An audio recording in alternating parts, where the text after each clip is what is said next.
Abrimos ahora la palabra en 2 de Samuel capítulo 6, versículos 16 al 23. Se nos olvida recordar a la audiencia radial del programa Sola Gracia, donde exaltamos la gloria y la soberanía de Dios en todas las cosas. Yo siempre les mando saludo, iglesia, ¿verdad?, a la audiencia radial de vuestra parte. Este programa Sola Gracia sale al aire los jueves a las 10 de la noche y los sábados a las 8 de la noche en la 1450 AM. Los jueves tenemos un equipo de maestros, ¿verdad?, de nuestra iglesia, maestros, pastores, laicos, que también compartimos la palabra en la radio. Y los sábados este mensaje se transmite a las 8 de la noche. Así que saludamos a todos los radio oyentes también. Hermanos, continuamos en esta serie que nos ha llevado a través de algunos momentos en la vida de David, y estamos en 2 de Samuel, capítulo 6. Queremos leer hoy una vez más el versículo 16 al 23. Comenzamos la semana pasada, pero comenzamos en medio de un ciclón, de una tormenta. Y teníamos aquí unos valientes que llegaron bajo agua y les dimos una medalla a todos. No, mentira. Pero comenzamos, ¿verdad?, la semana pasada, y queremos poder visitar algunas de las cosas que compartimos y movernos adelante en esta parte de la serie que hemos titulado así: Una desnudez que agrada a Dios. Vamos a ver ahora un momento en la vida de David, donde David se quita sus vestidos externos, ¿verdad?, su capa real, seguro, su cinto, y se queda con aquellos vestidos internos, interiores, ligero, desnudo básicamente delante del pueblo, y comienza a hacer algo. ¿Qué comienza a hacer?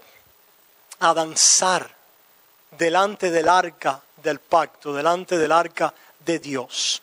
Veamos, hermanos, qué lecciones podemos aprender de la desnudez de un varón que danza delante del arca de Dios, agradando a Dios sobre los hombres. Versículo 16. Cuando el arca de Jehová llegó a la ciudad de David, aconteció que Mical, hija de Saúl, miró desde una ventana y vio al rey David que saltaba y danzaba delante de Jehová, y le menospreció en su corazón. Metieron pues el arca de Jehová y la pusieron en su lugar en medio de una tienda que David le había levantado. Y sacrificó David holocaustos y ofrendas de paz delante de Jehová. Y cuando David había acabado de ofrecer los holocaustos y ofrendas de paz, bendijo al pueblo en el nombre de Jehová de los ejércitos. Y repartió a todo el pueblo y a toda la multitud de Israel, así a hombres como a mujeres, a cada uno un pan y un pedazo de carne y una torta de pasas. Y se fue todo el pueblo, cada uno a su casa.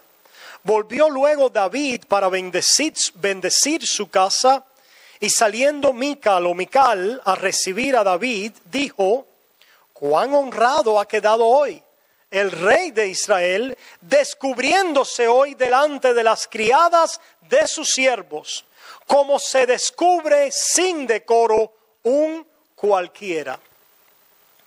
Entonces David respondió a Mical: fue delante de Jehová quien me eligió en preferencia a tu padre y a toda tu casa para constituirme por príncipe sobre el pueblo de Jehová, sobre Israel. Por tanto, danzaré delante de Jehová.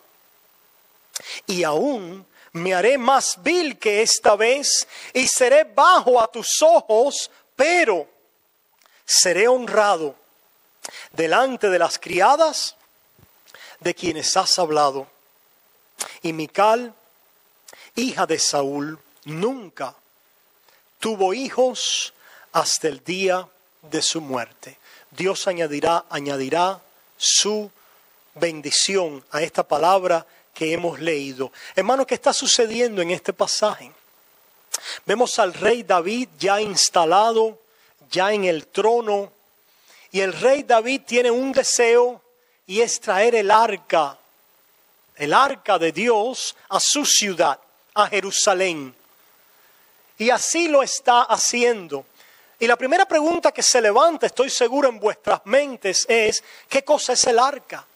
¿Qué cosa es esta arca de la cual se habla en este pasaje? Bueno, para eso tenemos que remontarnos un poquito atrás y pensar en aquel hombre Moisés, al cual Dios usó para liberar al pueblo de Egipto. Y Moisés, en un momento determinado, cuando sale con Dios y está allí en el desierto, preparado para esa travesía y para ir al lugar a donde Dios lo había llamado y guiar a este pueblo, le dice algo al pueblo: Dios mío, Dios, si tu presencia no va conmigo, yo no puedo ir. Si tú no vas a mi lado, si tú no me acompañas, si tu presencia no está conmigo, si tú no acompañas a este pueblo, ¿cómo podemos salir? ¿Cómo podemos hacer alguna cosa? ¿Cómo podemos vivir? Moisés quería asegurarse que la presencia de Dios estuviera con él y con el pueblo. Y yo les quiero decir a ustedes que esa arca de Dios era una caja, ¿verdad? Imagínense un cajón. No quiero decir una caja china, ¿verdad? Porque sería, ¿verdad? Pero más o menos un cajón así, de madera, revestido de oro, con unos aros en las esquinas y unas varas que atravesaban esos aros para poder, los sacerdotes tenían que llevarla en sus hombros. Y en esa arca Dios le mandó a Moisés a ponerla dentro de una tienda que se llamaba la tienda de reunión. Dentro de la tienda de reunión, pon esa arca en el lugar más adentro de esa tienda, y de allí, Moisés, yo te voy a hablar. Y no solo te voy a hablar de ahí, Moisés, sino cuando tú hagas un sacrificio de sangre, como yo le he mandado, como yo he enseñado desde el principio, tú vas a traer esa sangre y arriba del arca vas a poner esta cubierta con dos querubines, dos ángeles arriba de ella. Esa cubierta se llama la cubierta del propiciatorio. Y ahí entonces vas a derramar la sangre del sacrificio. Y allí yo me voy a encontrar contigo, en esa tienda de encuentro, en esa arca del testimonio. En otras palabras, Dios responde la oración de Moisés y le dice: mi presencia irá contigo. Yo voy a estar con ustedes. Por eso es cuando ustedes se fijan en la historia del Éxodo, precisamente la presencia de Jehová tipificada, vista visiblemente de alguna manera en una nube durante el día y en una columna de fuego en la noche. Dice que descansaba y se posaba ¿dónde? Allí en aquella tienda de reunión donde estaba el arca del testimonio. En otras palabras, Dios quería decirle al pueblo: estoy con ustedes, estoy en el campamento, los acompaño, estoy en vuestras vidas. Moisés quería asegurarse de eso y recibe, ¿verdad?, este recordatorio, esta arca que representa algo, como vamos a seguir hablando de ella. Pero ¿qué podemos decir? Que de una manera simple representa la presencia de Dios con su pueblo.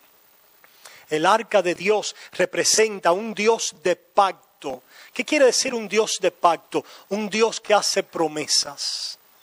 Un Dios que ha hecho una promesa y que ha dicho: yo voy a estar con ustedes. Yo voy a tener un pueblo en el cual voy a habitar y un pueblo en el cual seré honrado. ¿Qué ha querido Dios con toda esa historia? Tener un pueblo donde su presencia esté.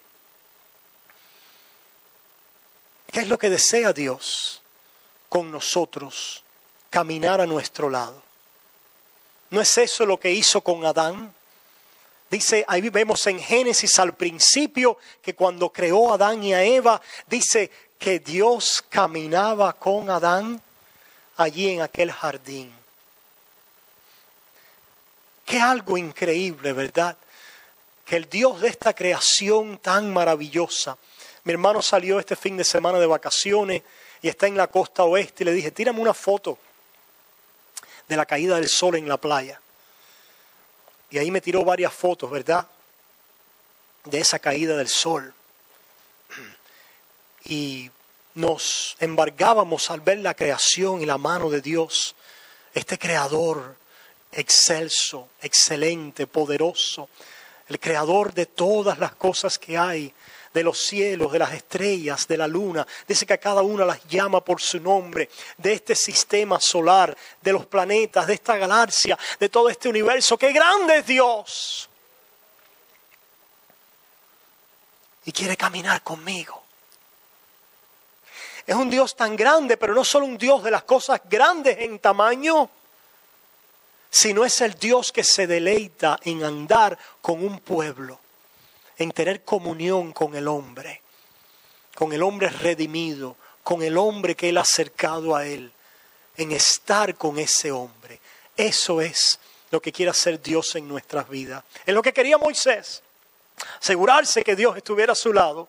Es lo que quiere su iglesia, asegurarse que Dios esté a nuestro lado. Pues el arca del pacto representaba eso, del testimonio. Era un testimonio, un testigo, una evidencia que la presencia de Dios estaba con su pueblo. ¿Qué más había en esa arca? Bueno, sabemos que ahí Moisés pone las tablas de la ley. La voluntad de Dios revelada estaban en el arca. ¿Quién es el que habla? ¿Verdad? El Padre habló, ¿verdad? Hablaba ese Dios habla. Y recuerdan cuando en el bautismo de Jesús, ¿qué es lo que se oyó en el cielo? Este es mi Hijo amado en el cual tengo complacencia, a Él oíd. Esas tablas del testimonio es Dios el Padre hablando y revelando y dando testimonio, comenzando a anunciar a un Salvador. Comenzando a anunciar la excelencia de uno que iba a venir, no solo en las tablas, sino en toda aquella ley, en todos aquellos sacrificios, todas aquellas cosas fueron dadas para llevarnos a Cristo. Por eso es que no solo están las tablas de la ley en el arca, sino también estaba el maná. ¿Se recuerdan que Dios le dio a este pueblo maná del cielo? Aquel bocado, me parecía, no sé si era un pan, qué tipo. Vemos su descripción allá en el Antiguo Testamento, con el cual Dios alimentó al pueblo a través del desierto. Ahora, ¿qué representa ese maná? ¿Qué representa ese pan? Bueno, nosotros oímos las palabras de alguien que estuvo con nosotros y nos dijo, yo soy el pan de vida. Yo soy el pan de vida. ¿Verdad? Así que estaba representado la voluntad, el hablar, el Padre, el maná, representando el pan de vida al Hijo. Y tenemos a otro instrumento en esa arca. ¿Cuál es el otro instrumento? La vara. Ustedes recuerdan en un momento determinado hay una rebelión. Moisés y Aarón son llamados a guiar a este pueblo. A Aarón les ha entregado el sumo sacerdocio, el oficio de entrar con sus hijos en el lugar santísimo delante del arca a ministrar con los sacrificios, y se levantan otros hombres y dicen, pero tú eres el único líder en el pueblo. ¿No hay otros líderes también? ¿No será que nosotros también? ¿No será que te estás arrogando mucho para ti? Moisés se dice que era el hombre más humilde ¿de qué? Del pueblo. Dice la palabra que era humilde. Yo me imagino cuando le cuestionaron el liderazgo a Moisés. Moisés quería salir corriendo. No es fácil ser líder, ¿verdad? A veces los líderes queremos ¿qué? Salir corriendo. Salir corriendo. Pero el Todopoderoso le dijo a Moisés y a Aarón, cojan una rama, ¿verdad? Que todos los líderes cojan sus ramas, tráiganla, y aquella rama cortada que florezca. Es aquella que representa el liderazgo en el pueblo. Y seguro fue la rama cortada por Aarón, Moisés, aquella que floreció. Floreció. ¿Puede una rama cortada separada de un árbol florecer? ¿Puede una rama muerta volver a vida? Qué interesante, ¿verdad? Lo que ha sucedido aquí es que de lo muerto ha habido ¿qué? Resurrección. De lo muerto en esta vara y a través de este sacerdocio y a través de este ministerio de Moisés y Aarón, tipificando lo que iba a venir, vemos esta vara que representa precisamente unción, resurrección de vida. ¿Y por qué nosotros hemos venido a vida? Hemos sido regenerados por Él. Espíritu Santo, si no nacéis de nuevo, si no nacéis de arriba, de lo alto, del Espíritu. Así que tenemos en esta arca del testimonio esta evidencia, este testimonio del Dios Trino, Dios Padre, Dios Hijo, Dios Espíritu Santo, el Dios que revela su voluntad, el Dios que en esa voluntad cumple lo que ha prometido, siendo el maná de vida y el pan del mundo, aquellos que lo coman, que crean en Él, y el Espíritu Santo que unge, que trae a los que están muertos vida, nueva vida, resurrección. Allí en esa arca estaba el testimonio de Dios y los acompañaba en el desierto. Por eso David quería traer el arca. Por eso David quería tenerlo, esa arca con él. ¿Por qué? Porque el pueblo de Dios anhela tener la presencia de Dios entre ellos. Y Dios anhela estar presente con su pueblo. Si tú te has preguntado, ¿anhela Dios estar presente en mi vida? Claro que sí, pueblo. Pastor, ¿dónde dice eso? Mira, pueblo, vayamos ahí al Evangelio de Juan. Mira lo que dice el Señor. ¿Anhela Dios estar presente en nosotros? Claro. Dice Juan capítulo 1 versículo 14, y aquel verbo fue hecho carne y habitó entre nosotros. Esa arca ya estaba anunciando a un Dios cuyo deseo, cuya voluntad es caminar y habitar ¿con quién? Con nosotros. El verbo se hizo carne, se humanó, habitó entre nosotros y vimos su gloria. Gloria como del unigénito del Padre, lleno de gracia y de verdad. Vayamos también a Juan capítulo 14 y veamos las palabras de Jesús también. No se turbe vuestro corazón. Juan capítulo 14, versículo 1, 2 y 3. No se turbe vuestro corazón, creéis en Dios, creed también en mí. No me turbe. ¿Pero por qué no me voy a turbar? Alguien puede decir, estoy turbado, Dios. ¿Cuál es la respuesta de Jesús a aquellos que están turbados? Dice, en la casa de mi Padre muchas moradas hay. ¿Por qué no turbarnos? Porque hay moradas en la casa del Padre. Alguien puede decir, bueno, aquí hay muchas moradas también. En los Estados Unidos hay muchos lugares muy lindos, en el mundo entero, ¿verdad? ¿A quién le gustaría mudarse para Francia? ¿A quién le gustaría mudarse para Inglaterra? Otros para España. Otros quieren volver a Cuba, ¿verdad? Ese lugarcito donde nacieron. Otros quieren estar en los Estados Unidos en otro lugar. Y hay muchos lugares hermosos. Anhelamos casas hermosas y lindas y bellas. Y en este país y en esta comunidad, si nos vamos a ciertos lugares, vemos unas mansiones como espectaculares. Pero ¿será que se trata solo de un lugar? ¿Qué es lo que Dios quiere hacer en nuestras vidas? Dice, en la casa de mi Padre muchas moradas hay. Si así no fuera, yo os lo hubiera dicho. Voy pues a preparar lugar. Dios nos hizo para un lugar, ¿verdad que sí? Por eso todos anhelamos un lugar. Un lugar donde estar, un lugar donde plantarnos. Un lugar donde comer, donde beber, donde alegrarnos. Un lugar donde disfrutar.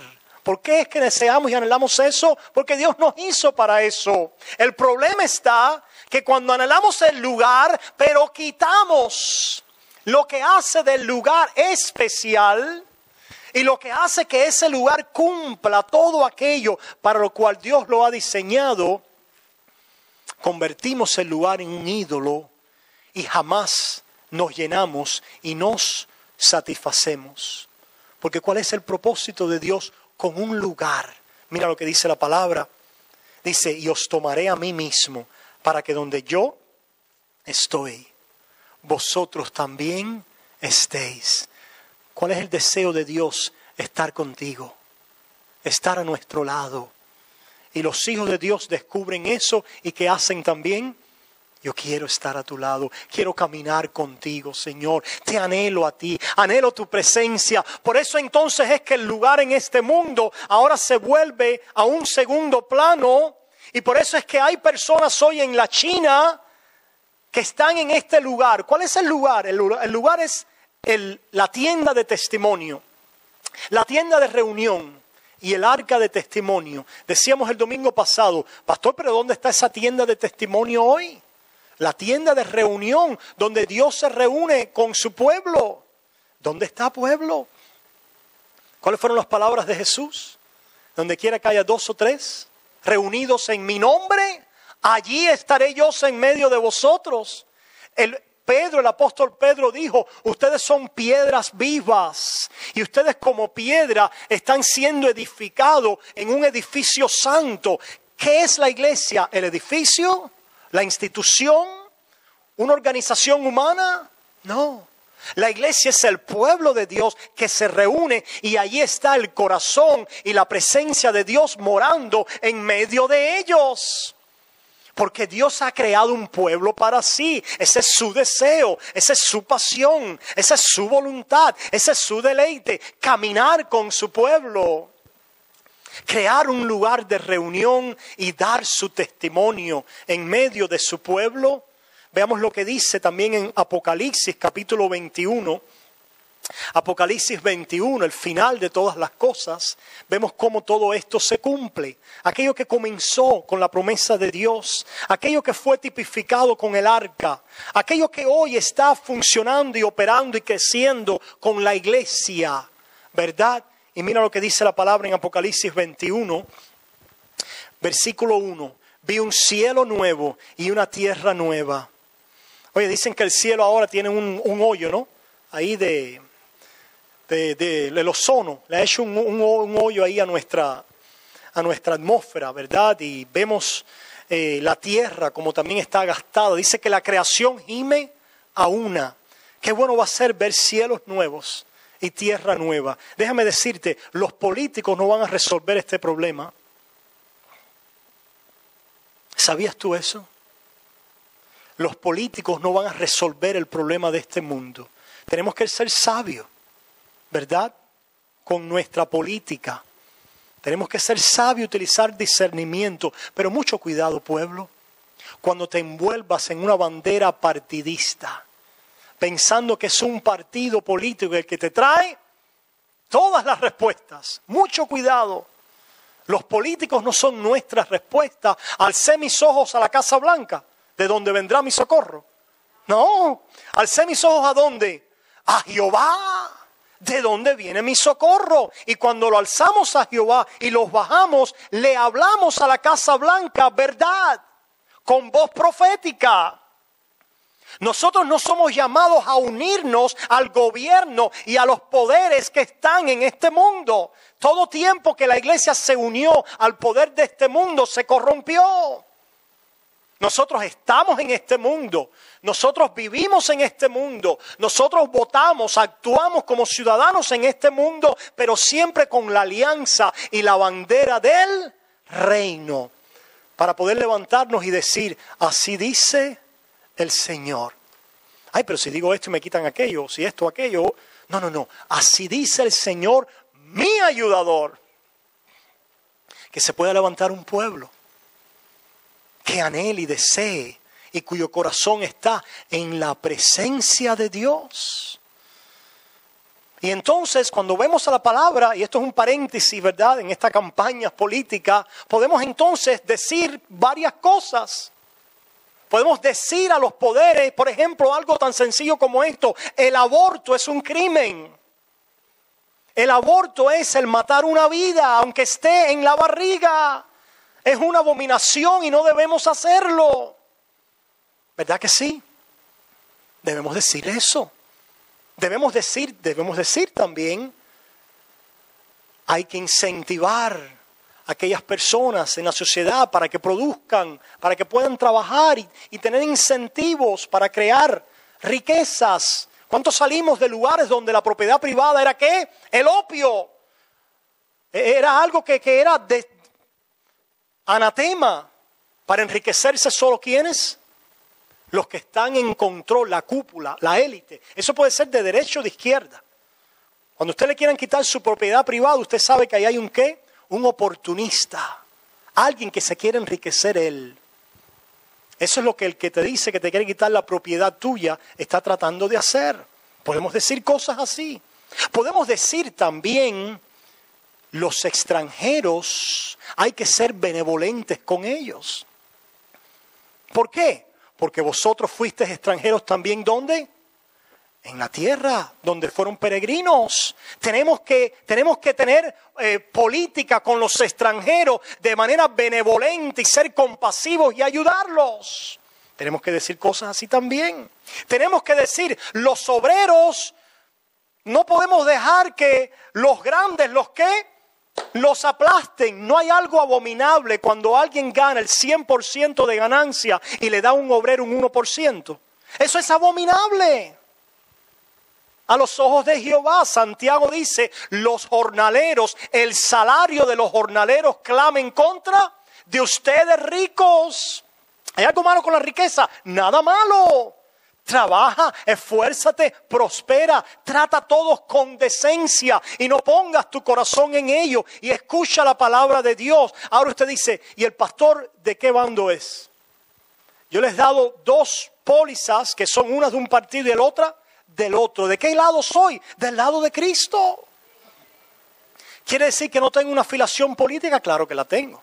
¿Quiere decir que no tengo ciertas identificaciones y simpatías? Claro que la tengo, pero lo que tengo en claro es que yo busco cielos nuevos, sí, tierra nueva, donde mora la justicia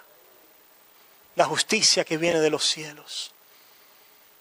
Que busco ahora ser luz y sal de la tierra, levantándome por encima de estas batallas y hablando a este mundo, trayendo la consolación que el mundo necesita oír. Dice, cielo nuevo, tierra nueva, el primer cielo, la primera tierra pasaron y el mar ya no existía más. Y yo, Juan, vi la santa ciudad, la nueva Jerusalén, descender del cielo de Dios, dispuesta como una esposa ataviada para su marido. Versículo 3. ¿Quién es esta nueva Jerusalén?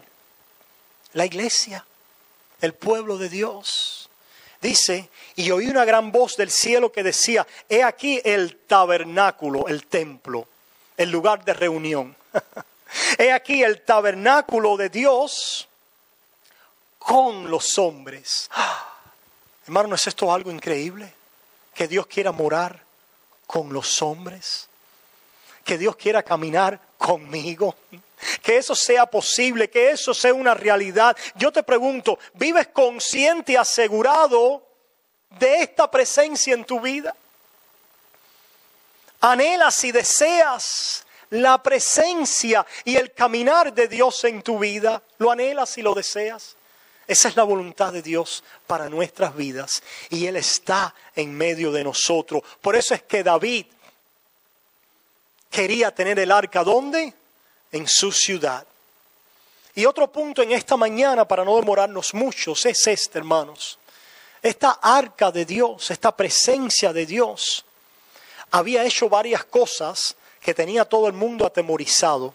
Si ustedes se fijan en el pasaje, ya habían tratado de traer el arca, pero habiéndola tratado de traer, la habían puesto sobre unos carruajes, sobre un vagón, y la habían tratado de transportar así.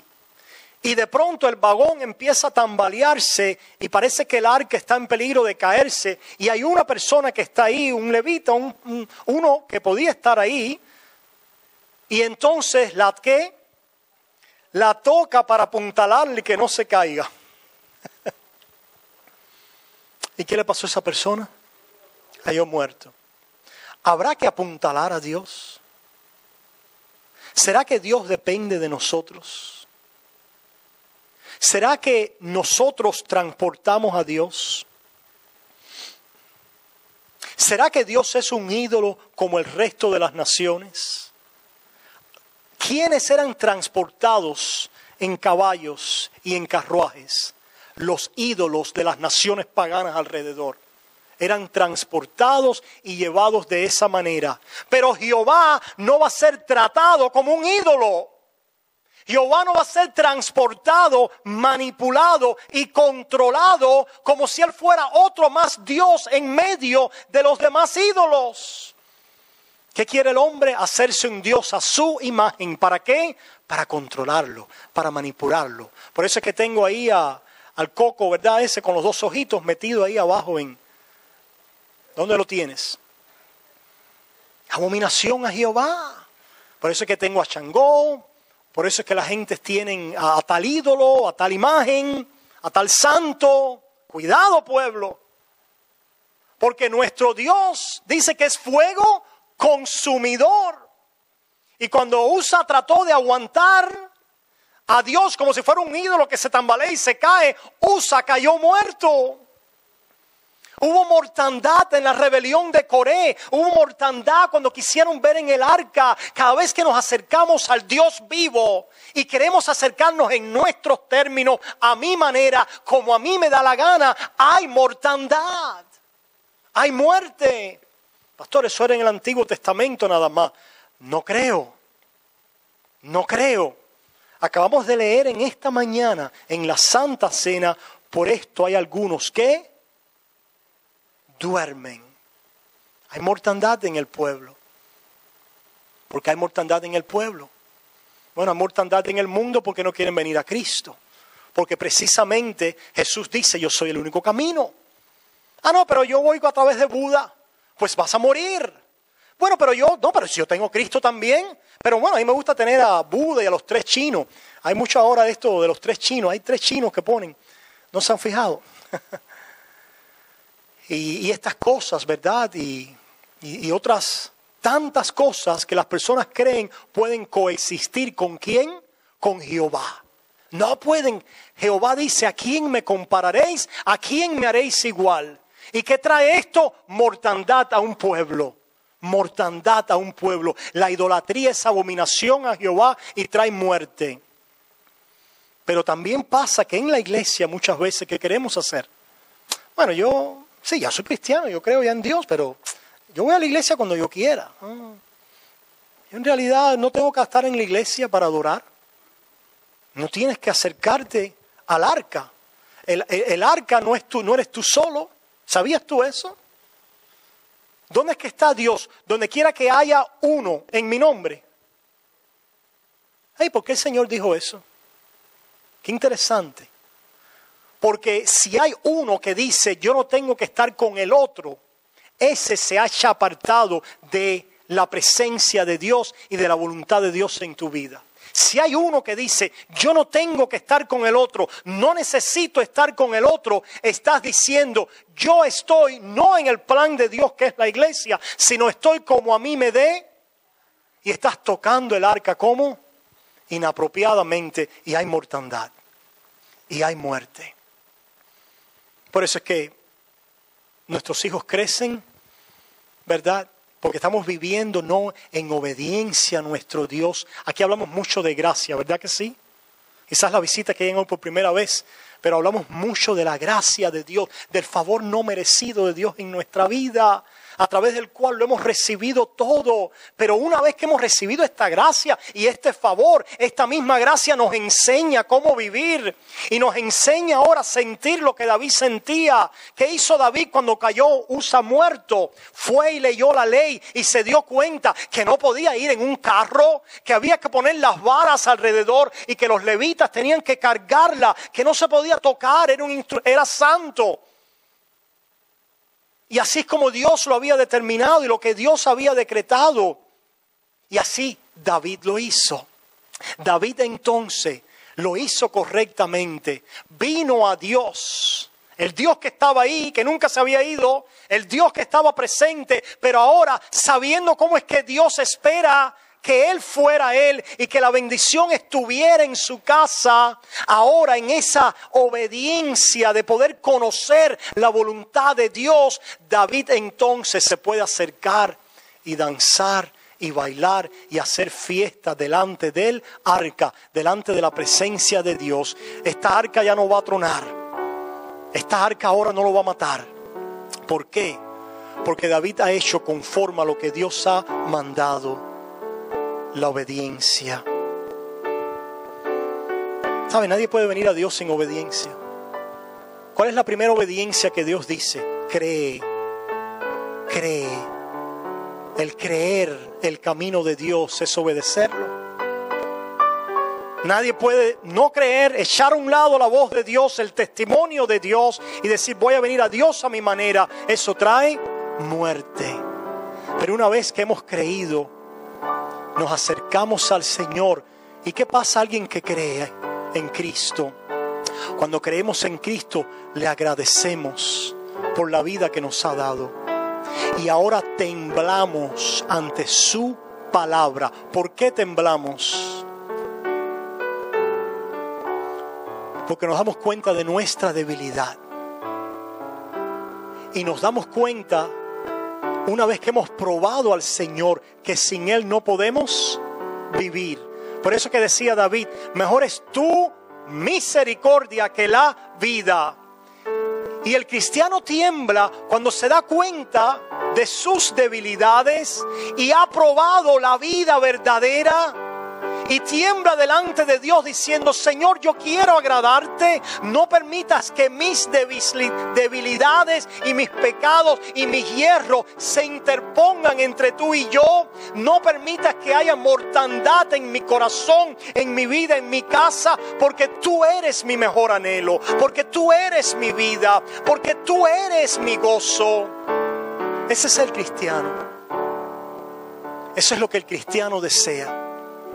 Y habiendo hecho eso, entonces, la palabra lo describe como que nos desvestimos, nos desnudamos, reconociendo que en nosotros no tenemos nada, nada. ¿Qué quiere decir que este hombre se quitó la ropa? ¿Y por qué Mical lo desechó? Imagínense ustedes se imaginan esa escena. Pudiéramos, si algunos de ustedes son autores, pudiéramos escenificarla.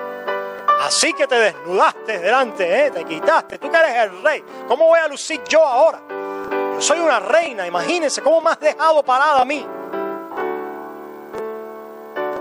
Hermanos, cuidado cuando critiquemos a aquellos que danzan o se desnudan o hacen fiesta para el Señor. Mucho cuidado, porque Mical se quedó como estéril. Mucho cuidado con la adoración de un alma que no tiene inhibiciones delante de Dios, en el sentido de que no tiene honra de Él propia delante de Dios. Mucho cuidado con aquellos que no ponen valor en la honra del hombre. Mucho cuidado con criticar y decir, ¿pero qué? Mira este hombre lo que ha bajado, lo que se ha rebajado. David se rebajó. David echó todo honor al lado, todo honor a un lado para danzar para Dios. ¿Cuántas personas más lo hicieron en la Biblia? Me acuerdo de aquella mujer que vino llorando a aquella fiesta y enjugó los cabellos, con sus cabellos los pies de Jesús. ¿Y qué le dijeron? Si supiera quién es ella. Me acuerdo de aquella mujer samaritana que salió corriendo. Y así, hermanos, a un Pablo que era un Saulo de Tarso, y dice, todo lo que era, todo lo que era para mí ganancia, ahora lo estimo como pérdida por amor a Cristo. Y así, hermanos, echamos toda nuestra suficiencia al lado. Y déjame decirte, ese lugar donde hay gozo y alegría. En ese momento David era rey, sí, pero en ese momento no estaba funcionando como rey necesariamente. David era rey, padre, esposo, hombre, guerrero, pero ninguna de estas roles y funciones ahora importaban. Lo que importaba era la presencia de Dios en su vida. ¿Cuántos nosotros estamos cansados, agobiados muchas veces de ser qué? madre, padre, hijo, esposa, trabajadora, esto, aquello. ¿Cómo vamos a ser renovados? Tienes que venir delante del arca y tu corazón tiene que danzar delante del arca. Si no, lo vas a estar haciendo en tus propias fuerzas, en la carne y no en el espíritu.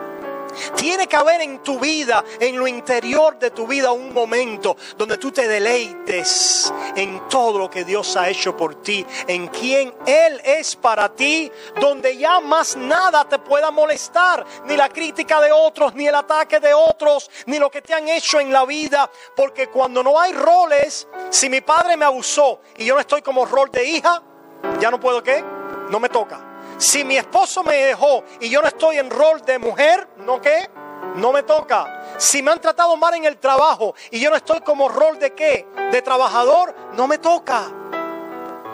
Si me ha dejado el ministerio y yo no estoy como función de un ministro, no me toca. ¿Dónde están tus significados? Están en lo que estás haciendo, en cualquier obra que tú estés realizando. Hay un momento en nuestras vidas, delante de la presencia de Dios, donde estamos como estaremos. ¿Qué rol vamos a tener en el cielo? ¿Estaremos ahí como esposos? ¿Estaremos ahí como trabajadores? ¿Estaremos ahí en algún otro rol como el que tenemos ahora? No, solamente un rol. ¿Cuál va a ser? El de adorador. El de adorador. Como niños. ¿Qué rol tienen los niños? ¿Sabe qué quiere hacer Isaac? Jugar. Eso es lo que quiere hacer Isaac, jugar. ¿Qué hace alguien que juega? Alguien que es capaz de jugar es alguien que ha echado a un lado sus preocupaciones. Por eso a los adultos nos cuesta tanto trabajo, ¿qué? Jugar. Porque estamos cargados de ¿qué? De ansiedades, de temores, de preocupaciones. Pero si no os hacéis como niños. El niño no está pensando si va a tener que trabajar o va a tener... Ya Isaac, el pobre, ya está en función de estudiante. Ay, como lloró al principio. Yo no quiero ir a la escuela. ¿Qué quería seguir haciendo él? Jugar, descansar, comer, levantarse, corretear, disfrutar. Pues el adorador está perdido ¿en qué? En su relación con Dios, en lo que Él es, en lo que Él ha hecho, en lo que Él significa. Y todo lo que hacemos ahora fluye ¿de qué? De ese lugar desnudo, delante del arca, delante de la presencia de Dios, honrándolo a Él por encima de los hombres. Oramos. Amante Padre, gracias por ese lugar donde te encuentras con nosotros. Ese lugar de libertad. Oh, si el Hijo del Hombre os libertare, seréis verdaderamente libres. Ese lugar donde ya no hay vergüenza. Ese lugar donde ya no tengo que esconderme. Ese lugar donde no hay temor. Ese lugar donde no hay limitación. Ese lugar donde en la presencia de Dios, como dice ese Salmo 16, hay plenitud de gozo y multitud de placeres para siempre. Llévanos a ese lugar. Lleva a tu iglesia ahí, Padre, para poder salir refrescados, hacer lo que ahora tenemos que hacer, aguardando la promesa y esa vida en la cual para siempre estaremos en ese lugar donde tú habitas con tu pueblo. Recibe tú toda la honra, toda la gloria y toda la alabanza. Y el pueblo de Dios dijo: amén y amén y amén.